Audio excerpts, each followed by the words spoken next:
সোনা পাচার করার অভিযোগে গ্রেপ্তার করা হয়েছে কন্নড় অভিনেত্রী রান্না রাওকে। দুবাই থেকে বিপুল পরিমাণে সোনা পাচারের অভিযোগে বেঙ্গালুরুর আন্তর্জাতিক বিমানবন্দর থেকে গ্রেপ্তার করা হয় তাকে। হিন্দুস্তান টাইমসের এক প্রতিবেদনে বলা হয়, সোমবার রাতে দুবাই থেকে বেঙ্গালুরু আসেন ওই অভিনেত্রী।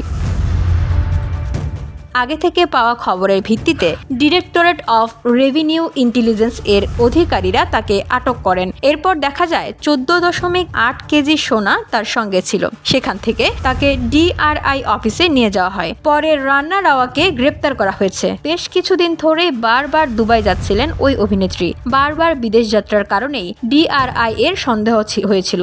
ধুলো, ময়লা ও ক্ষতিকর ধূলিকণা থেকে নিমিষেই মুক্তি দেয় চৌধুরী এয়ার পিউরিফায়ার।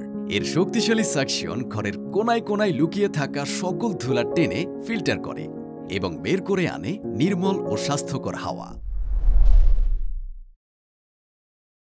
ডিআরআই সূত্রে জানা যায়, গত 15 দিনে 4 বার দুবাই যাতায়াত করেছেন ওই কন্নড় অভিনেত্রী। সোমবার বিমান থেকে বেঙ্গালুরু নামতেই তাকে আটক করেন ডিআরআই। কন্নড় সিনেমায় রান্না রাও পরিচিত মুখ। কিচ্চা সুদীপের বিপরীতে লিড রোলেও দেখা গেছে তাকে। এছাড়াও একাধিক দক্ষিণ ভারতীয় সিনেমায় বিভিন্ন চরিত্রে অভিনয় করেছেন।